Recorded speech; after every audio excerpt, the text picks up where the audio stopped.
Well, hey, good morning, Watershed. David Roberts here. For those who don't know me, or maybe tuning into Watershed for the first time, I'm one of the pastors here on staff. And in just a moment, I am going to be joined by someone who I greatly admire, whose work has been deeply influential to me in the short time that I've known them. That is Dr. Robyn Henderson Espinosa. I'm going to give Dr. Robyn the opportunity to introduce themselves in their own words in just a moment, but one thing I want to sort of give everyone a heads up on beforehand is Robyn's pronouns are they, them. And so as always, we encourage comments, we encourage interaction while this conversation is happening. Robyn is truly brilliant. They have their hand in so many different areas, academic, artistic, pastoral, activist and organizing work. One of the biggest challenges when talking to Robyn, especially if time is limited, is trying to kind of maybe narrow down where we want to take the conversation. And so I'm going to let Robyn sort of dictate that themselves, but I do want everyone to be aware just about their pronouns. And you know, it's something that we at Watershed are wanting to be more intentional about. Just normalizing the naming of pronouns. And so this is a great opportunity to both name and honor that. So with that said, enough of me. Let's welcome Robyn. Thanks so much, David. It's good to be here. So as David said, I am Dr. Robyn Henderson Espinosa, and I'm based in Nashville, Tennessee. And I tend to describe myself using sort of three categories. I'm a trans queer activist, I'm a Latinx scholar, and a public theologian. And describing my work can be cumbersome sometimes, but what I do is I work at the intersection of academia, church, and movement space as a theologian and ethicist. I'm also on faculty at Duke Divinity School in Durham. And I founded the Activist Theology Project, which seeks to incubate sustainable change by responding to the needs of the world. And we do this at the intersection of systemic analysis and lived experience. So that's a little bit about me. I'm very excited for this conversation. We are living in fraught times, but excited for the conversation nonetheless. Awesome. Well, thank you for being here. Now, I have known or been in at least digital relationship with Robyn for about a year now. Many of you know Tommy Allgood and Becca Epley. The three of us co-host a podcast called Permission to Be. Robyn was one of our very first guests. They are going to be back on the podcast very soon, so we're very excited about that. And then I also had the opportunity to meet and spend some time with Robyn in person last November as Watershed hosted a conference with a group called the With Collective. Robyn was one of our keynote speakers and teachers within that context.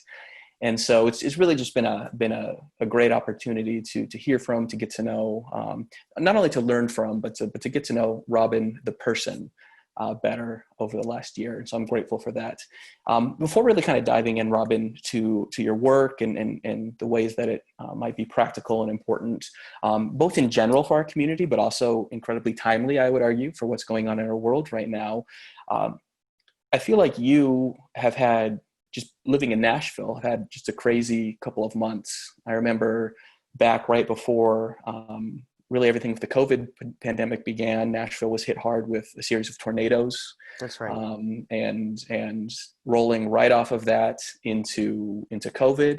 Mm-hmm. And then with that still continuing to be a looming and ever-present threat, now we are seeing just once again instances of white supremacy and police brutality. And then, of course, the visceral reactions, understandably so, to that. So before kind of diving into the practical and to the theological and whatnot, how are you doing? Yeah, when I hear you narrate all that's happened over the past couple months, I'm like, oh shit, I have lived through a lot. I'm good. I am, of course, concerned for my comrades and across the country. and my Black siblings who are crying out, and for the white folks who are just starting this journey and coming to understand the reality and the severity of this. I'm just holding it all and still taking my siesta every day. And I just started on a new book it's sort of a political theology book around bodies and embodiment as a way to shape our democracy. So I've got my hands full. I am well. I'm eating well. My partner and I go to a farm south of Nashville to get our veggies, and we minimize being in public spaces. But I'm well. I'm well. I'm ready for what is to come, which I think is, people aren't calling it this, but I think that we are at civil war around race and class. We know that the mainstream media is already blaming the poor for a second wave of COVID. And we know that we're living in a country, in racist America. We're living in the midst of white supremacy. So that's sort of how I am. I'm here. I'm ready. I'm present, and there's a lot of work to do. I'm glad to hear that you're here and you're well. You said something in there that I think might be a great jumping off point to introduce people to some of your work. You talked about a civil war when it comes to race and class. Mm-hmm. And that calls to mind a term that you actually introduced me to in your book, Activist Theology, called Supremacy Culture, which for me was a helpful kind of umbrella or catch-all term for me to understand the ways that many of the systems and narratives of marginalization in the history of this country and in our present society are inextricably bound. They're interconnected. You can't talk about class and the oppression brought about by global capitalism without having a lens of understanding when it comes to something like white supremacy, right, or patriarchy or heteronormativity and things like that. And so could you maybe to kind of kick our conversation into high gear, just whatever's coming to mind right now as I'm talking about just this notion of supremacy culture, and then maybe where activist theology and your work kind of through that lens maybe enters into the conversation around supremacy culture? Yeah, it's a great question. A lot of us are hesitant to name our reality as white supremacy. But I've gone a step further and said, no, actually our reality is that we are living in supremacy culture. And, when I think about supremacy culture, I'm thinking about the medical industrial complex that pathologizes people. I'm thinking about the church, which is the moralizing institution, which tells us what's right and wrong. And I'm thinking of the higher education as a pillar of supremacy culture that tells us what knowledge is legitimate. Mm. And when we take these three social institutions and we look at it through the lens of the logic of supremacy culture, we see that social institutions by design have been erected to fortify white governance, white society, white order, and to disenfranchise anyone else. And so what Activist Theology and the Activist Theology Project tries to do is help connect the dots between systemic analysis and lived experience. And what I mean by that is, how do we understand reality? What is our analysis of reality? And what is our lived experience? And when we begin to work at that intersection of systemic analysis and lived experience, we get a little bit closer to being able to dismantle what has been erected for centuries, really. And what is set in stone to maintain white order, white governance, and white supremacy. Awesome, thank you for that. And as you were speaking, I was reminded of another term, just to kind of give some people some context. I'm giving Robyn the opportunity to define some of the terms that they use, because I think having a common language is so helpful, and your work has given me new terms, new categories, new interpretive lenses to do exactly what you just talked about, to connect those dots, to see how, maybe some of the things that I might be learning academically actually come down and become applicable and accessible at the level of lived experience and narrative, especially those lived experiences and narratives that I am, not always, imperfectly, but trying to do a better job of highlighting and centering on the margins. Yeah. And so another one of those terms is this idea of bridging. Mm-hmm. And early on in your book, I'm just going to read this. This is from Sure.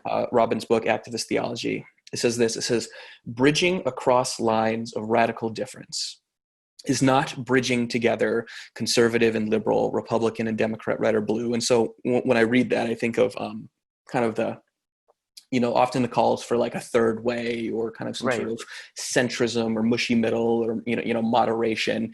Right. It's not that. Rather, you say bridging across lines of radical difference is an ethical orientation that holds fast to the work of moral imagination so that we can achieve social healing. So a couple things I'm going to ask you to clarify in there. So first off, this notion of radical difference, Mm-hmm. what's being named there.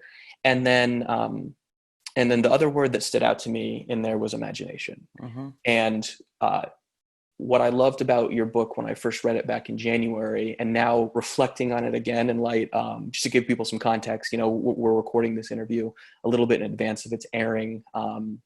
We are in the aftermath of Breonna Taylor, of George Floyd, of Ahmaud Arbery. And so Robyn's work at an imaginative level has taken on new life for me in the past couple weeks. And so I'm going to shut up and let you talk now, but so those notions of radical difference and imagination, would you be willing to speak a little bit more about those ideas? Yeah, let me start with the politics of radical difference. The politics of radical difference is informed by my study of a French post-war philosopher named Gilles Deleuze, who collaborated with a French psychiatrist named Félix Guattari. And he's very hard to understand, but he has this component of his philosophy where difference is the plumb line, and so it's at the intersection of Deleuze, Guattari, and a queer Chicana feminist named Gloria Anzaldúa, who wrote a very famous book called Borderlands La Frontera and wrote a whole bunch of other stuff. But it's really putting Deleuze and Anzaldúa in conversation around difference and bridging, because difference is that thing without a norm. So I'm not talking about difference as being like in as opposite of something, or this is different from that. I'm not talking about that. I'm talking about the philosophical concept of difference, which is a thing without a norm. Right now, we have many norms in this country, and the norms in this country are actually killing Black people, Black America. And so I'm advocating to bridge across lines of radical difference, meaning let's be oriented in a way where our social practices don't uphold the norms, but actually dismantle the norms that are conditions for killing and brutality.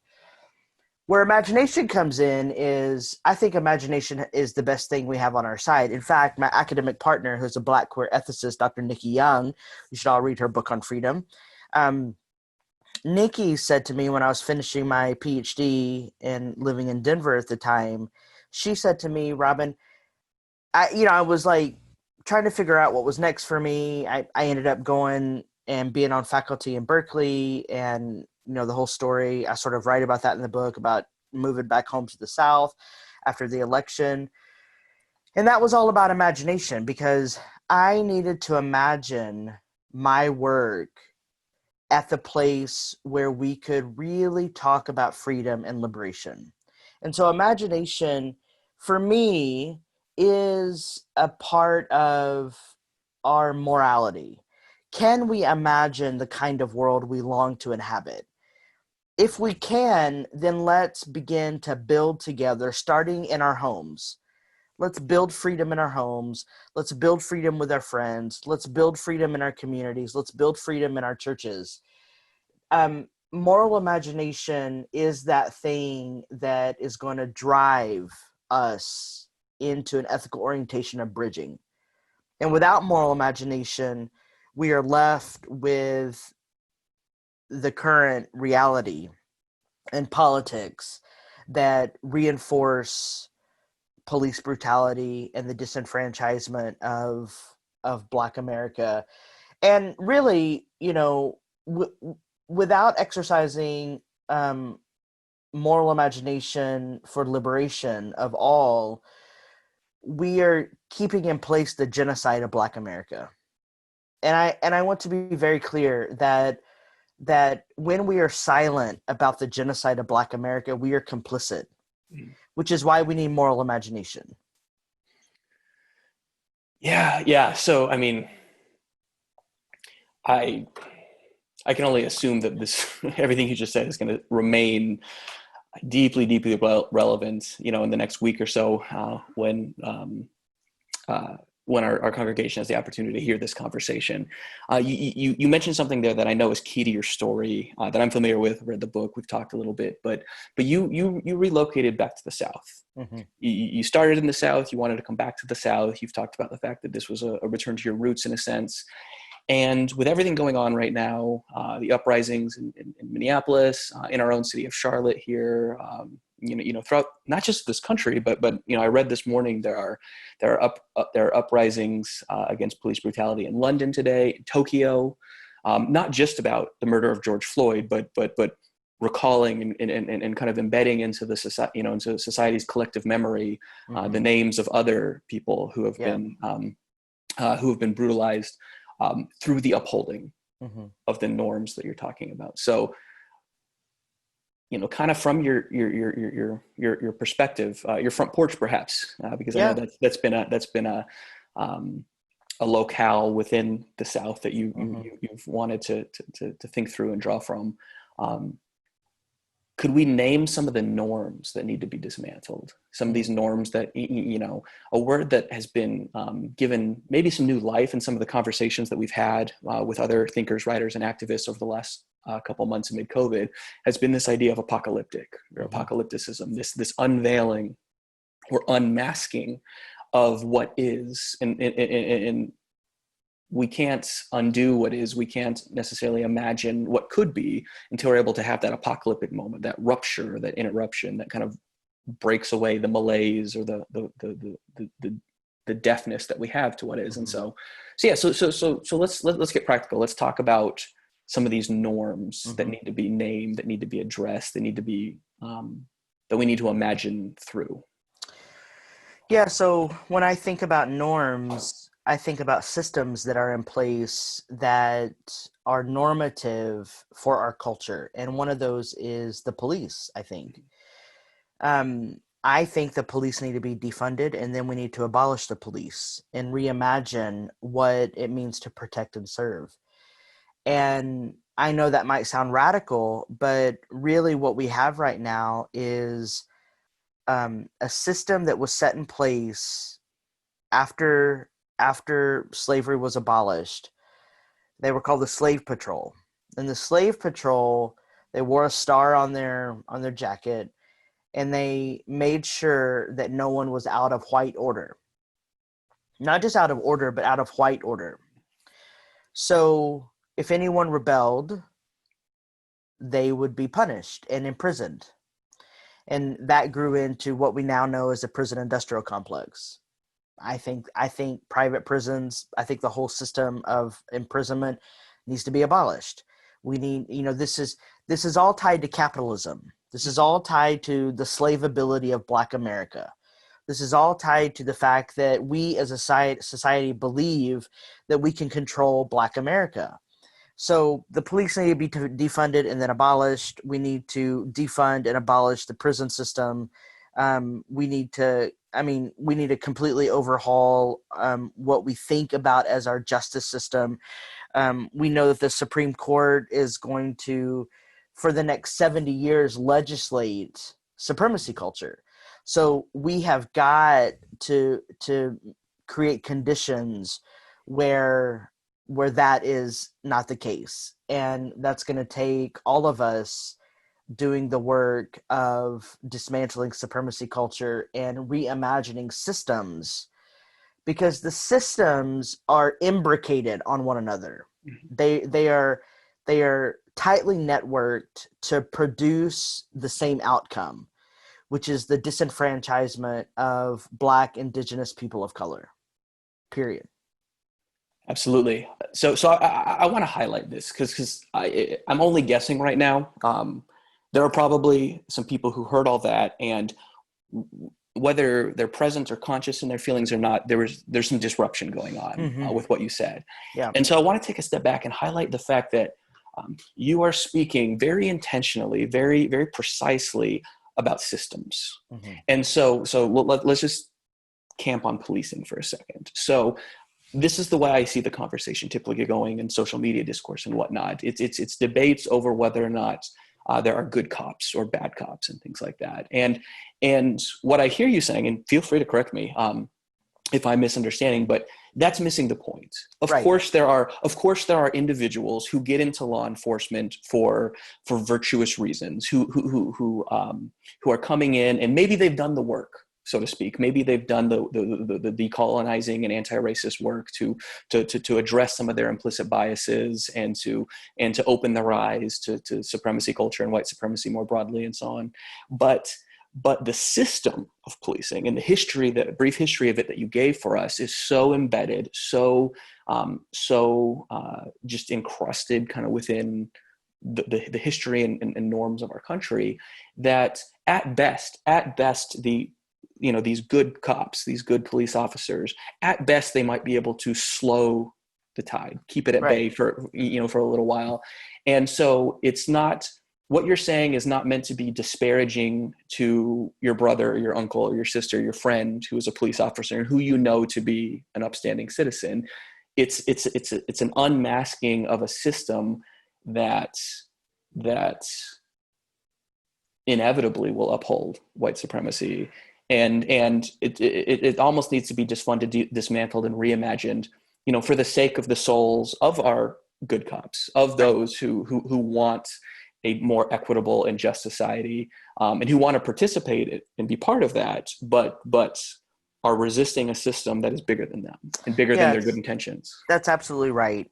I'm talking about systems. Systems are in place, one being the police force, another being the military.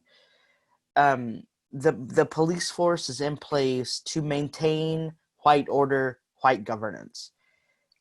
And in Christian terms, that we call that sin. We've tried to do police reform. We've tried to give police anti-racism training, implicit bias training, LGBT inclusion training.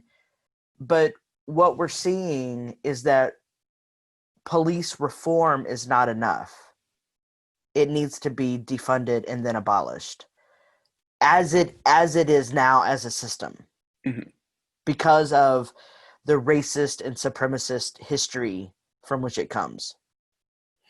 Sure. And so there might be, whether it's police work or whether it's incarceration in private prisons, like there might be good or well-meaning, well-intentioned, even educated people within these systems who might be able to contribute something to the reimagining, but we can't get to the reimagining until we're able to see clearly and dismantle the ways that these systems are embedded. That's right. In everything that we're doing. And That's so, right. That's right. And so for my fellow watershedders who are listening to this, I get it. I get that hearing some of the things that Rob and I are talking about right now is going to be disruptive and maybe even offensive. And so don't hear what we're not saying. This isn't a character assassination of the upstanding police officer that you know. If anything, it is a plea for their sake, because they're in, because the nature of not just policing, but any number of these normative systems within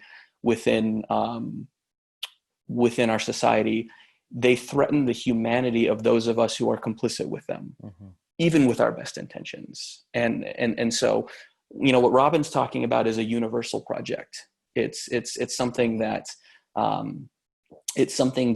maybe by focusing on the margins, it unmasks a way that we're in need of a universal liberation. First for the most immediately downtrodden, but in their liberation, my own liberation as a white, straight, cis man, I can't be free until Robyn is free. We can't be free until our Black brothers and sisters are free.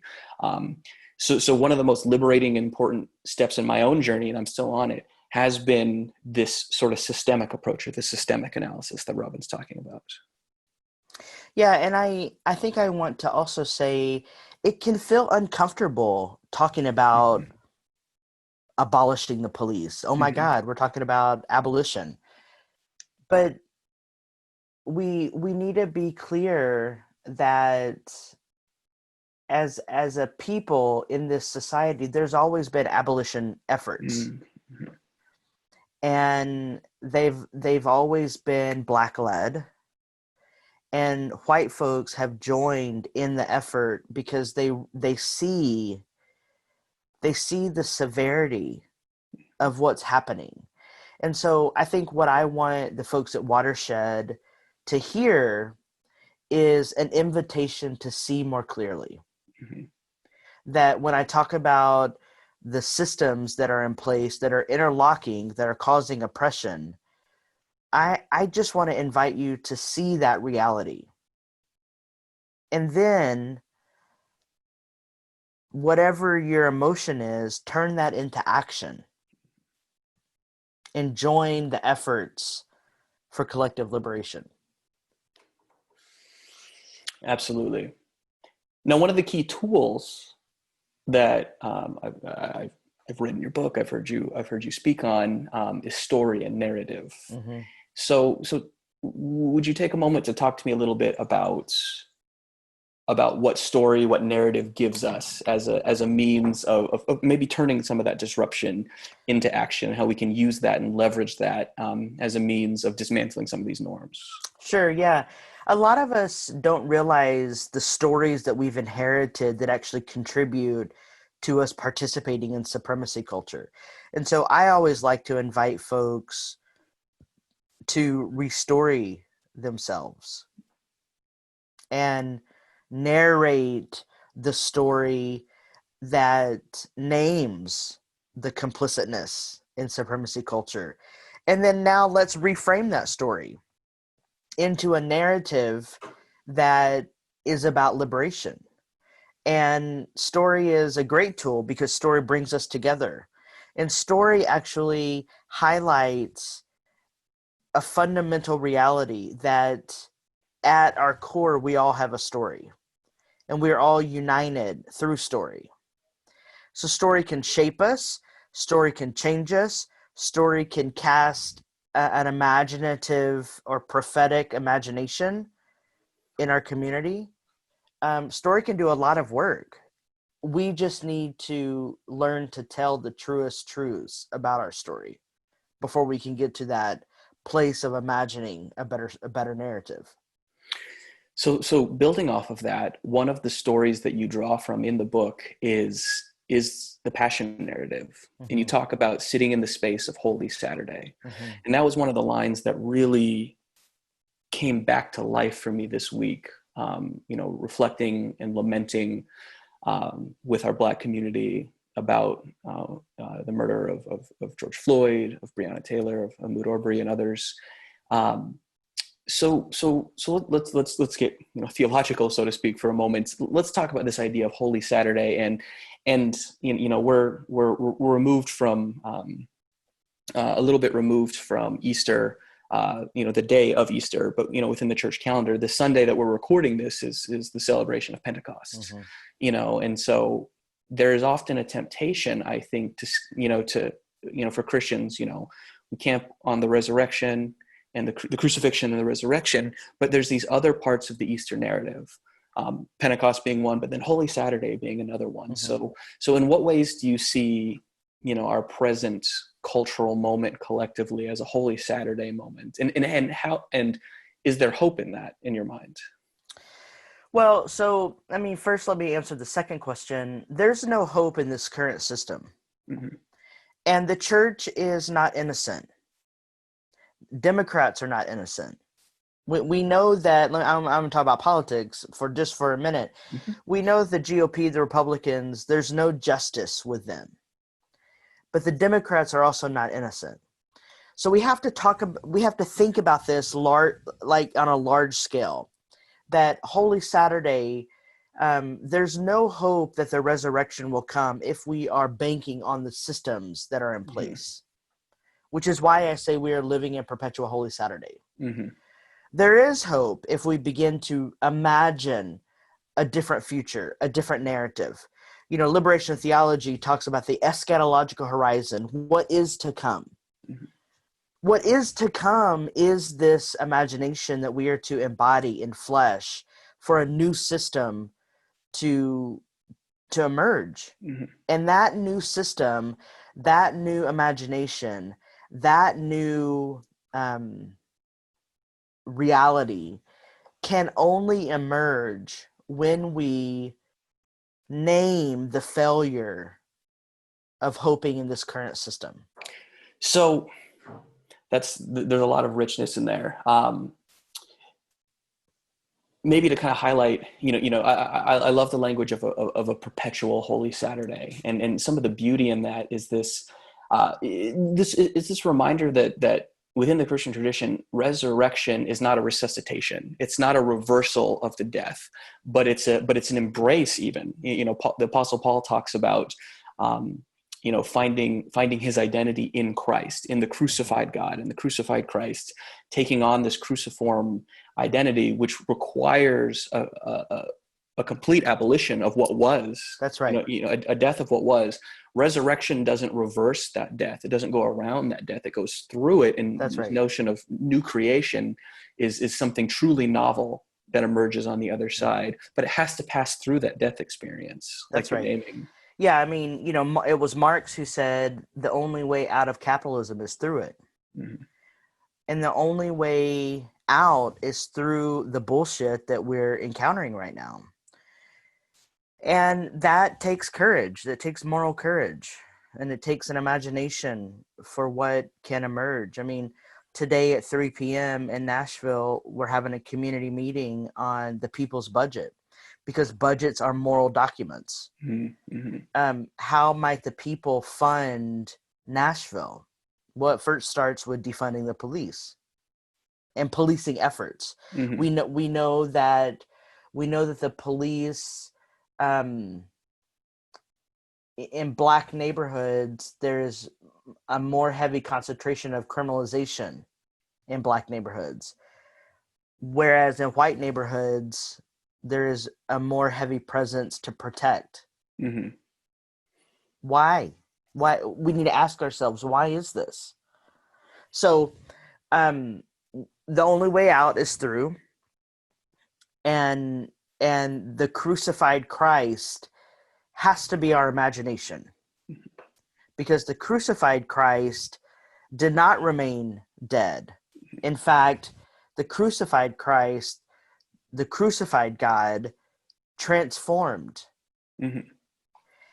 We need to participate in that transformation. Absolutely. There's beautiful imagery. I mean, I mentioned, we're recording this on the day that the church kind of globally is acknowledging Pentecost, the Pentecost narrative. And Right. I love that you named the transformation there, because, we get this resurrected Jesus who, first off, within the gospel narratives is unrecognizable in most instances. And so you get this kind of bizarre experience. Then you get the ascension, the loss of the objectifiable body of Christ. No longer can we point to Jesus and say no longer can we objectify or colonize the body of Christ, but we lose that. And in place we get this fire. We get this spirit. And the beautiful thing that happens on Pentecost, for those who are not familiar with the story, in the beginning of Acts, the Apostle Peter is sharing the story of what happened with Jesus, and you hear, the Holy Spirit comes down in this rush of fire, and then people who are not who are not Jewish, who don't speak the same languages as Peter, they're able to hear the message in their own tongue. So it's not this homogenization or this making normative. It's this de-authoritizing, mm-hmm. this unsettling. The Spirit of Christ, the person of Christ, is reemerging in this egalitarian, diverse, de-authoritized way in the form of the Holy Spirit. Mm-hmm. It's a beautiful image, and I think your work leans into it, or it makes it accessible, allows you to take it from the story, from the narrative, from the pages of Scripture, and translate it into our present cultural moments collectively. Yeah. Thank you. So Robyn, I hate this because I feel like we're literally just getting started, and there's so much more to talk about. But just in the interest of honoring your time and some of what our community today, when we're done with this, I'm going to be heading to Uptown Charlotte to participate in a demonstration, a demonstration of solidarity, with our Black community here in Charlotte. I know you have important work that you've got this afternoon. But for those who are feeling energized or disrupted by this conversation, and whether they want to or just feel compelled to learn more, to hear more, to better familiarize themselves with what you're doing, what are the best ways for them to follow along, to contribute, and to continue this dialogue and this learning process with you? Yeah, pretty soon I'll be uploading some content online that will help people connect the dots, so you can mm-hmm. continue to learn. I would say follow me on Twitter or Instagram at iRobyn, and that's the letter I, ROBYN, or my public page on Facebook, because I'm maxed out on friends, because they have that stupid rule of you can only have 5,000 friends. You can follow me at Dr. Robyn Henderson Espinosa. I'll be posting links there to the content. Mm-hmm. Of course, you can sign up for our newsletter, the Activist Theology Project, and we would love to have you join our coffee hour on Mondays at 10:30, our porch gathering on Thursdays at 5. These are all Central Time. On Mondays, we set intentions for the week. On Thursdays, on the porch, we celebrate. And then every Sunday, my partner leads somatics class, and we've been offering it for free.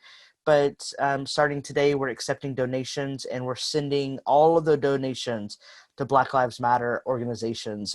This week, we're sending to Gideon's Army here in Nashville, and then next week, we'll choose a different organization. But you're all welcome to join us. And of course, reach out. I'm happy to be in conversation with people.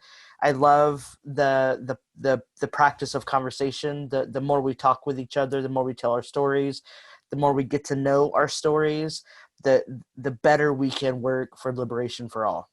Awesome. Well, Robyn, thank you. Watershed, Robyn, their partner Aaron, who they mentioned, they are not far from us. They're in Nashville. They are close. Something Robyn and I have talked about over the last year, but we would love for this to be the beginning of Watershed's relationship and dialogue with Robyn, not the end. So I would encourage you to connect with them.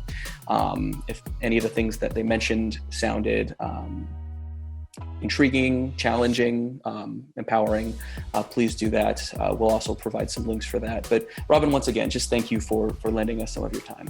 Oh, thank you. I love collaborating with you, David. Likewise. All right, Watershed, love you. Thank you for just your continued support of the work that we're doing. We look forward to the time that we are able to see you in person again, but we love that we have the opportunity to continue to connect with you and collaborate with you digitally in this way. So grace and peace, Watershed, and we'll talk to you soon.